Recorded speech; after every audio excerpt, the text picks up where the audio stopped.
Welcome to a special episode of the Apple Insider podcast. Today we have special guest Chris from DailyTekk. He has a great YouTube channel, over 400,000 subscribers, where he talks about iPad and iPhone, productivity apps, creativity, and a bunch of other stuff. Chris, thanks so much for joining us today. Hey, it's a pleasure to be here. Thank you.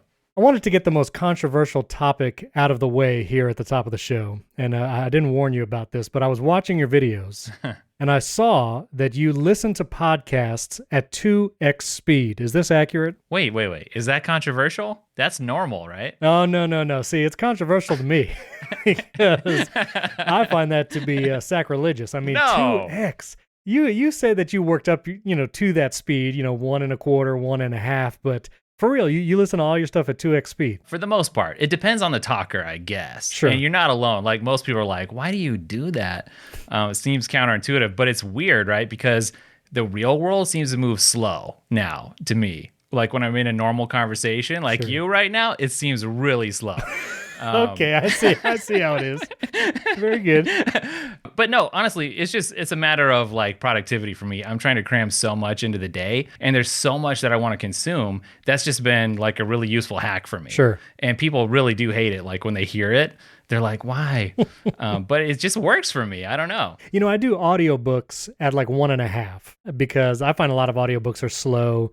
A lot of like, Right. spaces or whatever. And, I'm trying to get through a book. I actually want to finish it. Yeah. So, yeah, I totally get that. Podcast, there's just, there's natural breaks in the conversation. You got to let it breathe. But I get it. I will say I like it better at normal speed. Like it's more enjoyable Sure. naturally that way. It's just that I get more accomplished that way. For sure. I actually, when I was in college, I did a speech class, and one of the girls in the class was visually impaired, and she used a Mac to do her presentations, and she had voiceover enabled on the Mac, the accessibility setting, but she had been doing it for so long, it would speak to her at such a speed that it was unintelligible to all of us. And the Mac would just say things so quickly to her. And like you said, you kind of get used to it and you build yourself up to it. So it was really impressive, Yeah, if users didn't know you could do that. That's interesting. Yeah, it's amazing accessibility. That's cool. Yeah. So you actually started as a blogger writing a website, DailyTekk. When did you start that? That was back in 2012. 2012. Actually. And I was watching some of your videos talking about that time, and it was going really well. And then you said Google changed something about the algorithm and search results. What happened, and what did you do when that happened? Yeah, that's right. Looking back, I kind of wish I had got into video first. Sure. But that's just not how it happened, because the people that are getting into YouTube and the tech space, when I was getting into the blog space, really got a huge like first mover advantage. Right. Which was good for them. But yeah, we started, in 2012 as a blog because I was bored at my job, and it was going to be like daily tech finds. And I think the first weird thing that I posted was like a smart outlet or something that no one would really care about. I was going to post something daily, but it morphed pretty quickly, because actually before that I used to do design stuff. That's what I went to college for. And so I had some experience doing a design blog. I wasn't brand new to it. The thing that really took off pretty quickly was starting to do lists. I don't know if you remember when everyone was doing listicles. And so I came up with this format to do the top 100 whatever. And the thing that really popped for the thing was the top 100 websites, and to the point where we became known for that. Wow. And people, still ask me about it today. But the web changes, and that was back when like Mashable, I think, was really doing that, making it popular. Right. The reason it worked, by the way, was because we would feature all these really high profile sites that would then, retweet it and share. Yeah. Anyways, long story short, yeah, Google, it really wasn't like high quality content. It was because it saved people time, because, I did all the research for them, put it there, but it wasn't like really long format stuff, which is where things headed eventually. Right. And I think it was the Penguin update, if I'm not mistaken, that basically said we're not going to prioritize that kind of list content anymore. Mm-hmm. And basically our stuff dried up overnight, and it was kind of scary. And I remember spending like the last bit of our money, like trying to hire this SEO consultancy firm to fix things, and they couldn't and didn't. And we were just out the last bit of our money. And so it was like, okay. And we eventually decided to shift into video. And actually, my wife and I put our retirement savings into the business. Whoa. We were like, it's really now or never. Let's do it. And we started over, Phew. kind of from square one. And that was in 2015, and just kept at it. And here we are now. That's awesome. Well, now you have a very successful YouTube channel. I love seeing it because you really pull some apps and services, especially for the iPad and iPhone, that I have not heard about before. And, I'm pretty up on it. I try to look at all the creativity, productivity apps, but you really pull some great tools for pretty much any creative or productive field, which includes everybody, I guess. I love a lot of the stuff you do for iPad. So I wanted to ask you, when it comes to your iPad productivity and apps, you've mentioned so many in your videos. What are the apps for the iPad that you still use regularly, that you keep going back to for your productivity work? Well, I guess it depends on the category, I suppose. And honestly, for me, even I change it up pretty frequently. Like for instance, I relied on drafts for the longest time. Right. And in fact, that was how I would catalog stuff. So because kind of to back up, what I do when I find these apps is I don't go out and like search, for stuff. When I run into something, I catalog it, Sure. which basically is just storing it, give it some tags and stuff. And I used to do that in drafts, and I had a whole drafts workflow. And that was on the iPad, and that was on the Apple Watch. That was everywhere. Recently, you may have seen I've been talking a lot about this app called My Mind. That's one that I've just become obsessed with, mostly because of the search functionality. And it's like a beautiful interface. Sure. But right now, that's sort of like my go-to thing outside of the Apple app suite of apps, right? Because, for notes, I still use Apple Notes. Really? Well, yeah, I do. Yeah. Especially on the iPad for, I like the Apple Pencil integration there. Sure. It's just too good to ignore the system baked in features. Yes, but I use a lot of shortcuts, and I always have to kind of go back to Apple's apps because they just have a greater integration with a lot of those automations and such. Right. But for me, when I have an app that I either want to use for like cataloging, research, database type stuff, in my mind, I'm like, I would love to just use one app for years, because then you have that whole back catalog and you can search for it and everything is in that one place. So do you actually move all your stuff from app to app if you actually shift systems, or do you just kind of start fresh every time? Right. I see what you're saying. Yeah. Like if it's important, I park it in Apple Notes. Okay. Because I figure I'm going to have that for a long time. Sure. And a lot of the stuff that I use for like content, it's temporary, and I don't need to reference it over and over again. I just need to have it accessible when I need it. So yeah, if it's important, it stays in Apple. So what do you use for your like project planning or project management, where you say, okay, this is the upcoming videos and all that? Yes. Honestly, you're going to laugh at this, but I have just an Apple Note, a single note that has like my video pipeline. Okay, very good. And because I tried a bunch of other stuff and it didn't sync with me. Like I'm just not built that way to go crazy. And I'll tell you the other thing that I do. I just live on Siri reminders. I've outsourced most of my brain to Siri reminders. Right. And I make the reminders with the Apple Watch and just tell me, remind me on this day or at this time. And it just happens. Yeah. And I don't have to keep it in a note, And you actually have a great video on supercharging reminders, because reminders got some great features in the last couple of years. And so if people haven't used it recently, recommend you check out that video from Chris. But there's also that Siri integration that's so tight with reminders, because I use things and I love things for kind of project management, subtasks and all that. But adding something to things through Siri is just 1 degree more annoying, because you have to say add this in things or whatever, and it's just not seamless. So I totally get just coming back to those stock apps. Yeah. And to your point, like sometimes that's enough friction to make me stop using something. Yeah. So I also see in a lot of your videos you use MindNode. Is that something you use for like your planning and future stuff? I do. Yeah. I guess I don't really have like a system where it's like, I'm going to use this for whatever. Yeah. It's just like when I need that tool, I reach for it. And so MindNode, when I really need to like mentally organize something, that's when I hit MindNode, because it's just so easy to drag and drop and rearrange stuff. And so if it's like a really in-depth, more like Rene Ritchie style information video,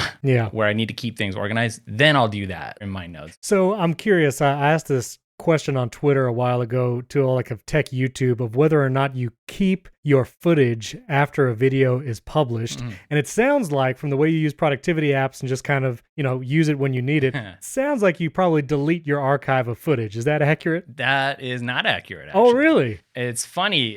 Yeah. I used to do it like that. And I used to be the guy who would go back on YouTube and like start a screen recording and like recapture my old footage.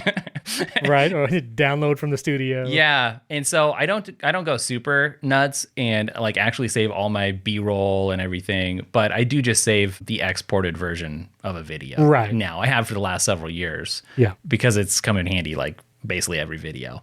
Yeah, just have the final render kind of thing. So in addition to productivity apps, creativity apps you talk a lot about, you also have videos on some of the extensions because you can actually have extensions now in iPad and iPhone Safari as well as the Mac. I actually found a lot of extensions from your video that I still use today. What are some of your favorite extensions that you really find valuable as you use Safari on the iPad? Yeah, two that are kind of cool would be Amplosion, which kind of gets rid of those Google AMP pages.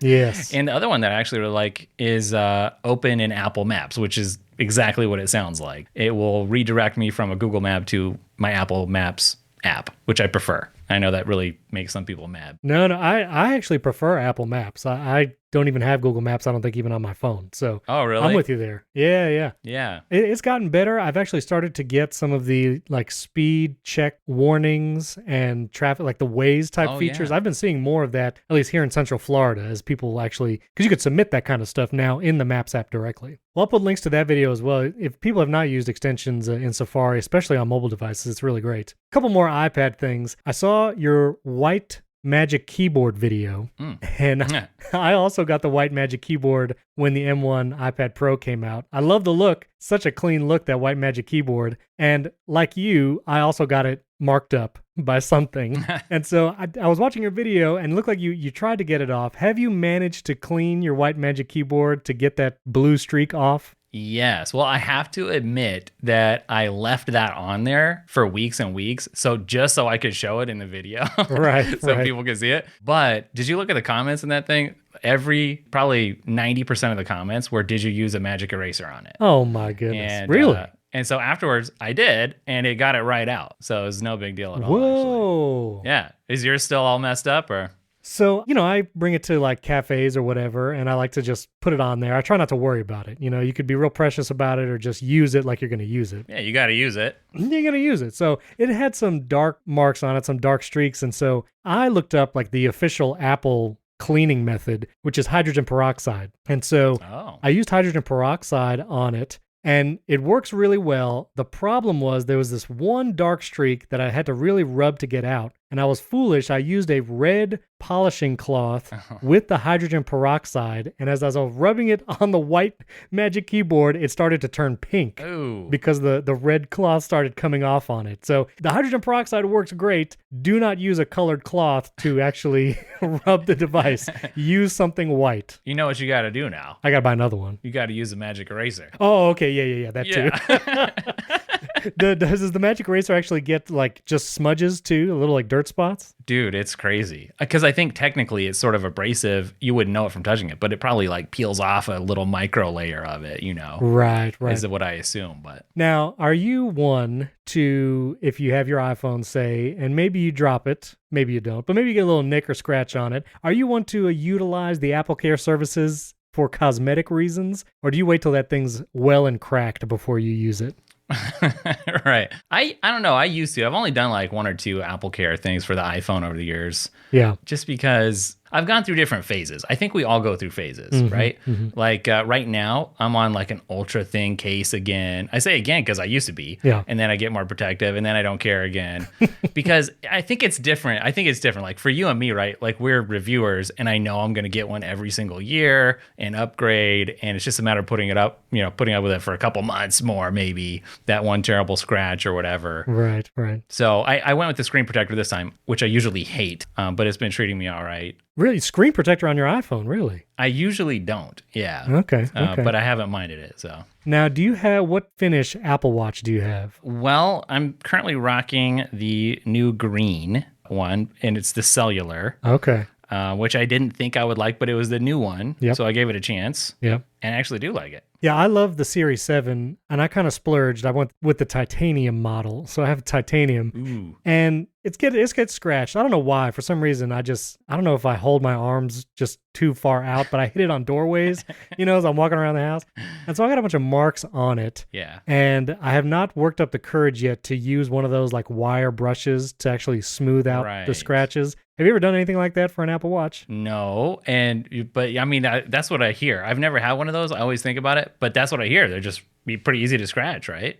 Yeah, I mean, the stainless steel shows a lot of scratches. The titanium shows less, but I go with those models because it has the sapphire glass top. Yeah. And I have found that there's a big difference. My wife has broken those glass tops that aren't sapphire, like just in the kitchen, hitting against the tile. So I go with the sapphire models, which are the steel or the titanium. But yeah, just interesting. Yeah, I can't scratch it myself. Like I can't use that little wire brush. I bought the whole kit. I had it like in my hand, almost touching the watch. I just couldn't bring myself to do it. Couldn't do it. It was ready to go. It was ready to go. You know what's crazy? I had the ceramic, the white version, however many years ago. Yes. Which was awesome, right? Yes. But it was a little more expensive. And I figured, well, I'm just going to trade it in, for the next model. And Apple wouldn't take it back. Really? Did you know that? The ceramic, I couldn't trade it back in for the trade-in program. That's what. So I actually had a titanium Series 6, and I actually went and looked for the trade-in value. They would have traded in the titanium, but they were going to give me like $150, which the titanium models are not that cheap when you buy them new. Yeah. And so I just decided to keep it. Yeah, or just gift it to somebody. But that's interesting that they didn't take the ceramic back. That's weird. Right. I was going to get like 4 new ones for the price of that. Exactly.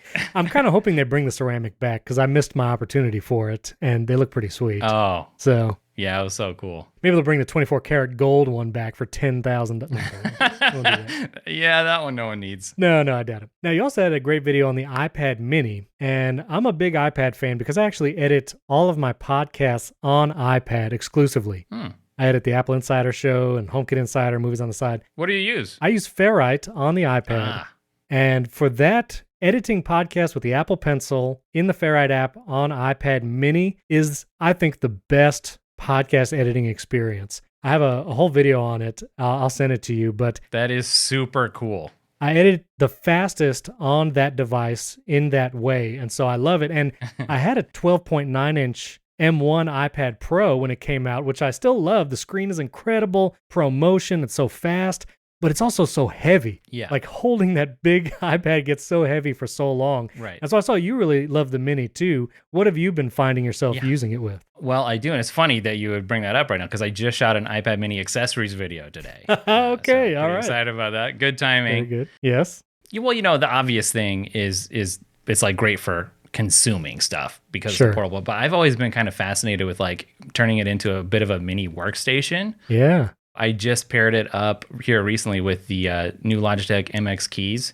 Mini, the mini version that is coming out. Yeah, in all black, which looks cool, and the Logitech Pebble, which is specifically for iPads. And it's funny because the keyboard is bigger than the iPad Mini. Right, exactly. so it's not really. But looking at the keyboards that actually fit on a cover that fold up for the iPad Mini, I just don't think I'd want to use it. Honestly. So if I was going to take it and make it into a workstation somewhere, I'd rather have the full-size keyboard. Sure. So I've been experimenting with that and liking it. It's so light and so small. I actually talked about it on a recent show. I was camping the day of the big game. I don't know if I could say the official name of the big game on a podcast if NBC Sports will come after me.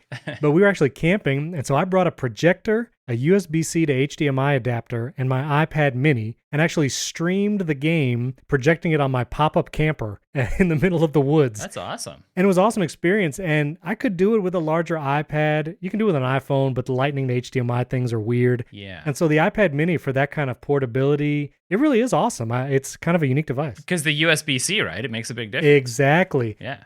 Because so many years of the MacBook Pro being all USB-C, I have dongles everywhere that I don't need anymore because the new MacBook Pro is so good. Yeah. But yeah, I love how portable it is. And exactly. And when I edit podcasts, I actually hold the iPad in one hand, pencil in the other, if I'm on a sofa or whatever. And the mini does not give me like carpal tunnel. Like the big iPad, I feel my hand strain as I'm holding it. And so that's why I love doing it on the iPad mini.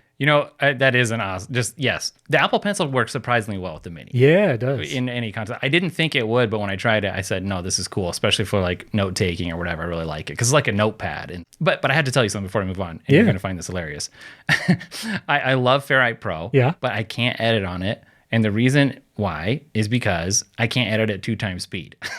Oh my goodness. And where I do edit my podcast? You're going to laugh at this too. What's that? In Final Cut Pro on the Mac. No. Yeah, that's where I edit because I can edit at 2 times speed. Oh my god. Okay, now And that makes me weird, but I've had Canis, the developer of Ferrite, on this show. I interviewed him, and so I'm going to send him this clip of the episode. Canis, yeah. if possible, 2x speed for Chris, so he can edit on the There you iPad go. and stop I editing would do podcasts it. in Final Cut. No, Isn't that funny?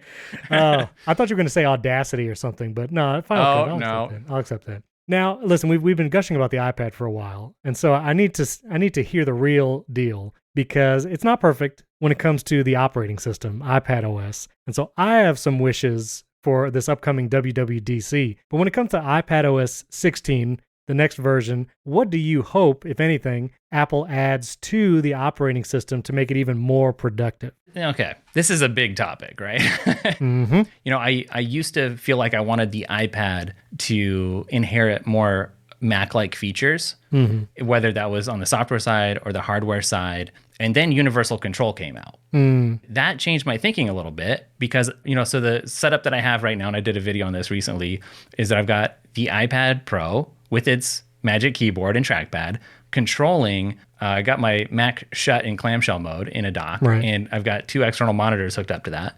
And it's really fun and it works well with, you know, there's a few bugs. So when those get ironed out, it'll be crazy. But to use the Magic Keyboard on the iPad Pro to control the Mac and the trackpad, it's crazy. Yeah. And what it does is it lets the iPad retain its uniqueness. So, you know, I can use iPad specific apps like Procreate, and I can use the Apple Pencil. I can verify things with Face ID, not on the Mac, but, you know, if I make a purchase or something, and it's just a really, really productive setup for me. So with that as a background, I'm starting to feel better about leaving the iPad as an iPad and not trying to make it too Mac-like. And I don't feel like Apple maybe always knew where they were going in terms of like, let's get to the spot where universal control makes more sense. It felt like things were a little adrift and really arbitrary for a while. Right.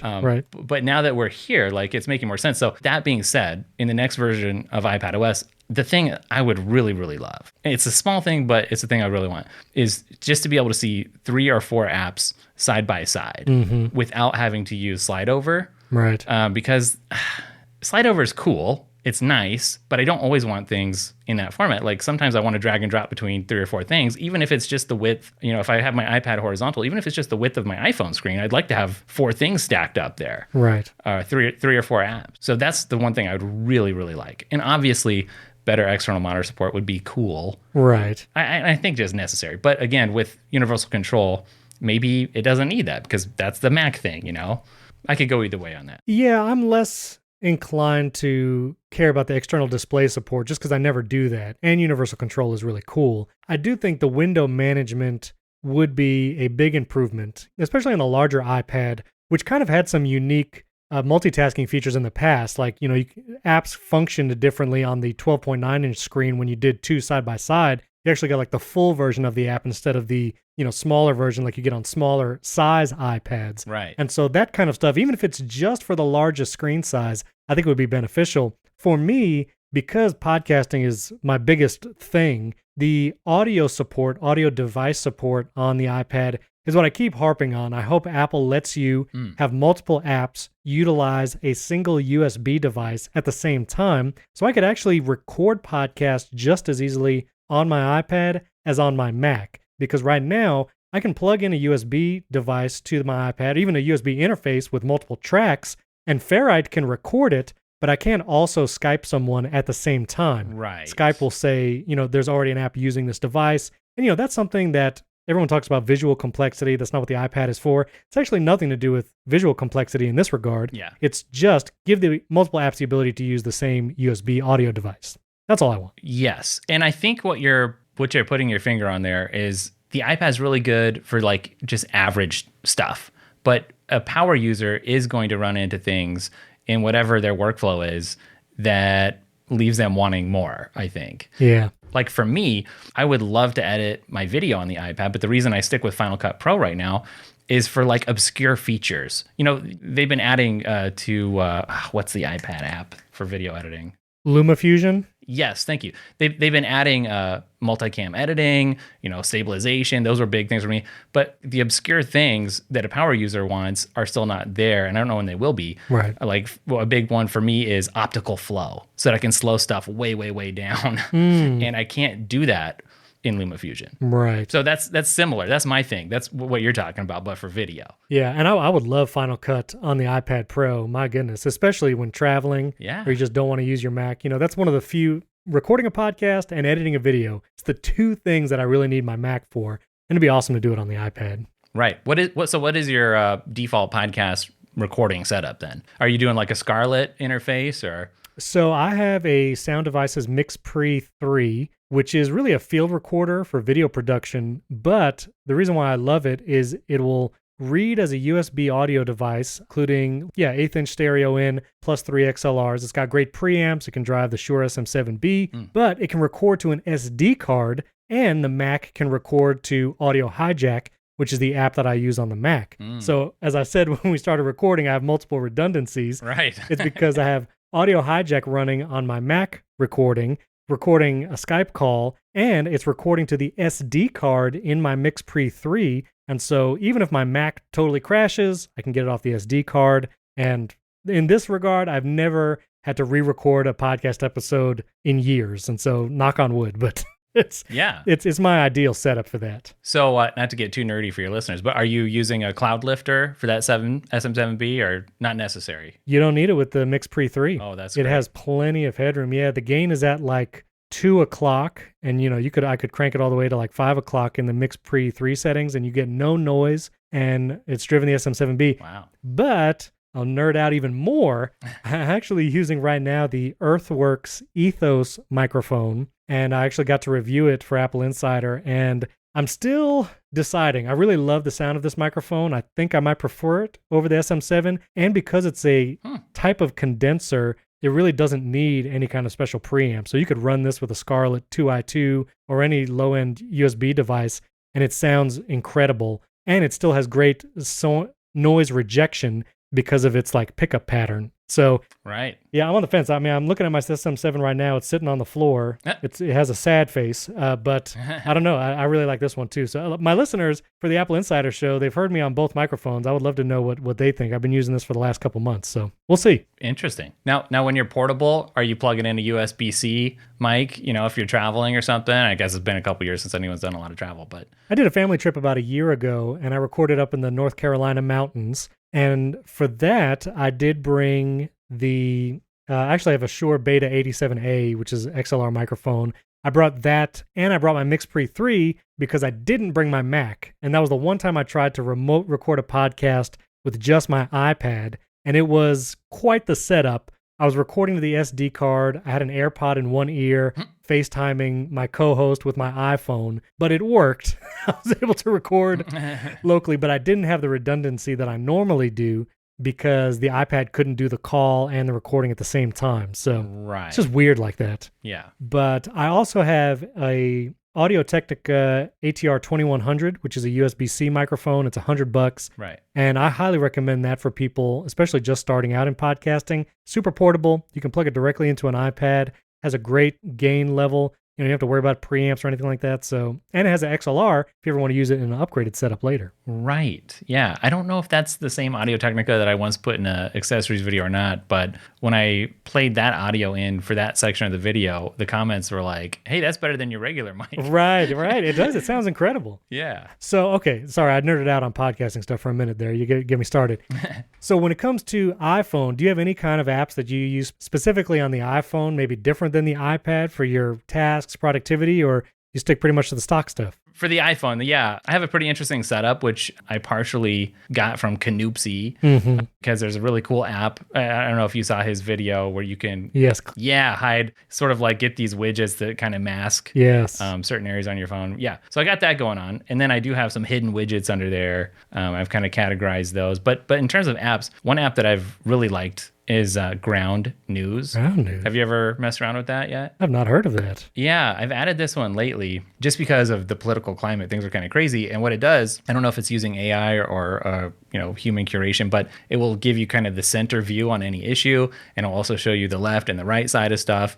And depending on your preference, you can, it'll show you like your blind spot. And it's actually been in that app quite a bit lately because I found it really useful. I will look that up. I had not heard of that yet. Looks like a cool design just on the face of it. Yeah. Other than that, obviously using my mind and the usual stuff, but I've really been getting into crypto stuff lately. Oh. Gone deep down that rabbit hole, so my phone's full of that stuff too. I went so deep down the rabbit hole that I made a course. I took basically December off and made a course on crypto and Web3 for absolute beginners. Wow. Which was killer. Now, one other interesting video I wanted to ask you about, you actually compared the Pixel 6 Pro, or you kind of didn't, you didn't call it a review, right? But you got the phone and you tried it out for a while, compared it to the iPhone 13 Pro. And it's one of those things, I almost got one. I almost got one because I was like, this is Google's chip. It's like the next phase in Android, whatever. And then I saw MKBHD talk about the bugginess of the software, and I was like, right, forget it. But you actually had some pretty strong feelings about it too. It seems like you weren't crazy about it.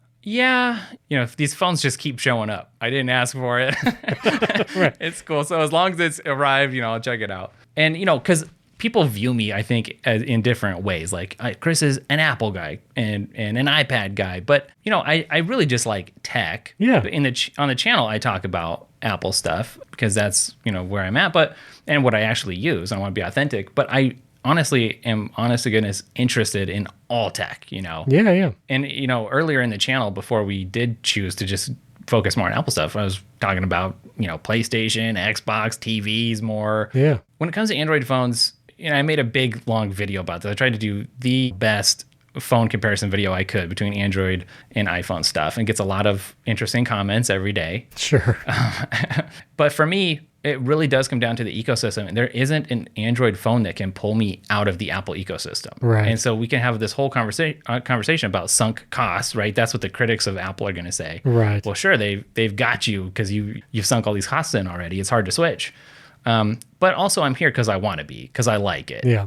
I got in this ecosystem on purpose. And there isn't an Android phone, even the Pixel 6, the flagship stuff, that can pull me out. The things that really, really interest me the most tends to be any camera enhancements on the Android side of things. Right. Like, I really do wish that the iPhone could come out with a periscopic zoom that wasn't trash. Right. That would be like really cool for me. Sure. But a lot of the stuff ends up just, and I said this in my comparison video, I think it's not really Android versus iPhone that much. I think it's really Android phones versus Android phones. And so that's why you get all these wacky things, because they're all trying to grab attention away from all the other Android phones because there's so many. Yeah. And on the iPhone side, it's just the iPhones.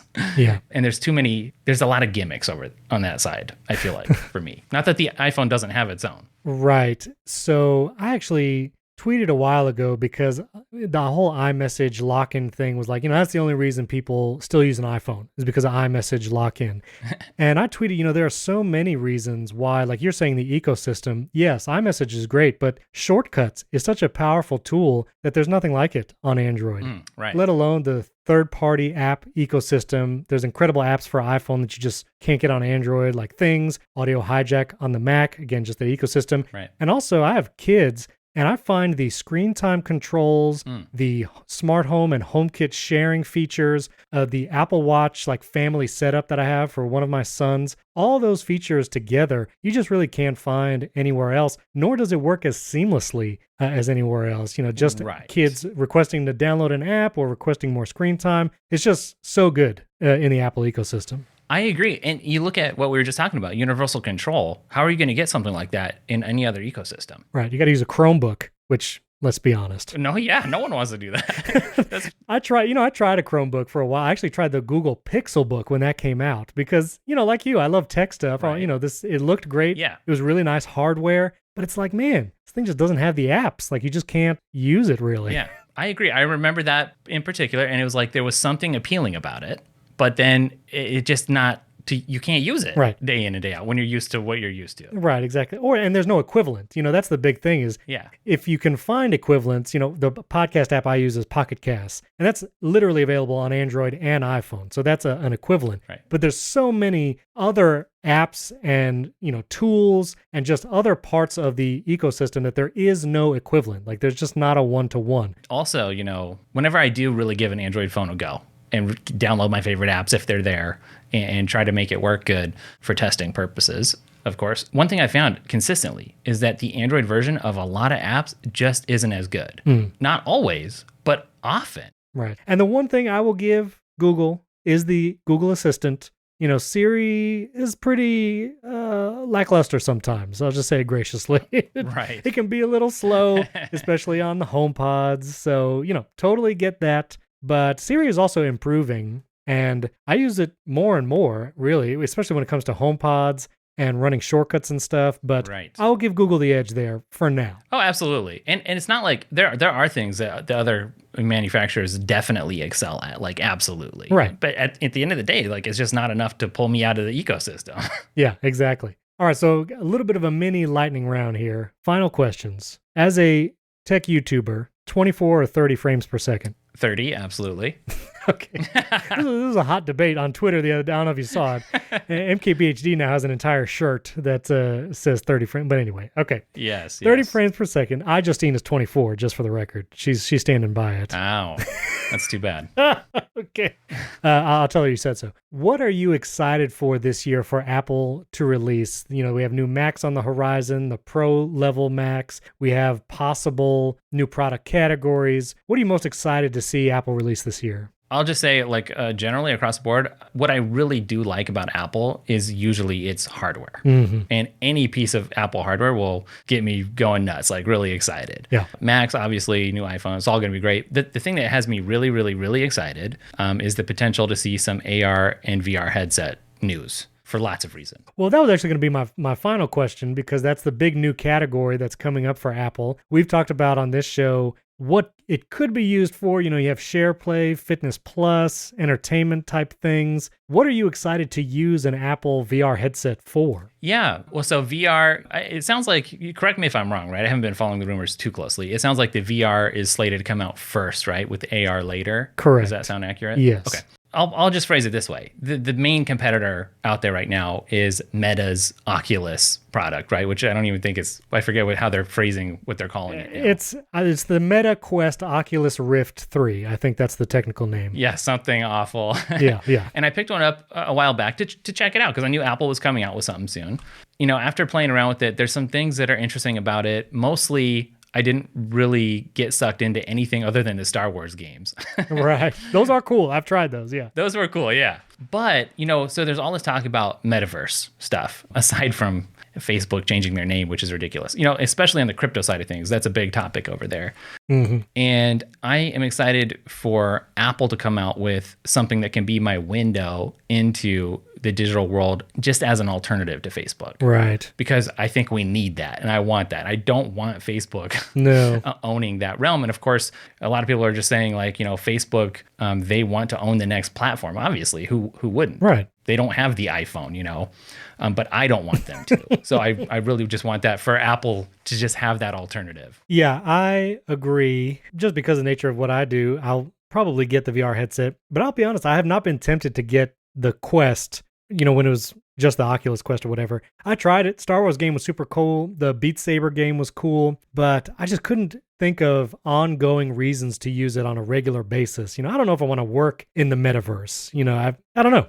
Right. I'm more excited about AR probably. Yes. And I didn't always feel like that. If you could do VR right, like it is cool, there's something to it, but I think AR is just more practical. Right. And it sounds like Apple's really taking the approach of like, we don't want people to live in this device all day and whatever it is, let's do short sprints, is what it sounds like. So AR, it's just, you see the renders, and it's something I've thought about for years. Like if you didn't have to actually buy a MacBook, but you could virtually have, a screen on your desk in augmented reality or multiple screens or a screen on your whole wall, like the possibilities are crazy. Right. And Apple wants to do it because they want a whole new app store, right? Yeah, that's true. For people to access. So yeah, I think AR I'm more excited about, but both. Yeah, I'm excited for AR. I forget to use it sometimes. We're actually constructing a new house that we'll be moving into, and I was using the Best Buy app to look at TVs, and I was like, wait a minute, there's like an AR feature here where you can just visualize the TV on the wall, and it works pretty well. It's pretty cool, and it's actually useful to try on different TV sizes and Right. picture the furniture around the room. So I'm very excited for the AR aspect of it. Yeah. And that stuff, it's cool. I just think it's nothing compared to what's coming. When stuff is persistent Right. and it feels like it's like actually in a room, Oh, yeah. that's going to be crazy. Yes, Minority Report will finally come to fruition. Right. Well, Chris, thanks so much for coming on the show. We'll put links to your YouTube channel and your Twitter in the show notes. Or where else can people find your work? Yeah, that's the main stuff right now. There's always new plans for stuff in the works. If people are interested in crypto, what it means, you can check out my course, is what I'm about to say. Yeah, But for me, it was like I didn't know if I was going to like it or not, but I kept hearing about it, so I figured I might as well know about it. and that's designed to help people do the same thing. Very cool. Well, our listeners can find links to all of that in the show notes and to Chris's videos that we talked about in the show. Again, thanks so much, Chris, for coming on. Thank you.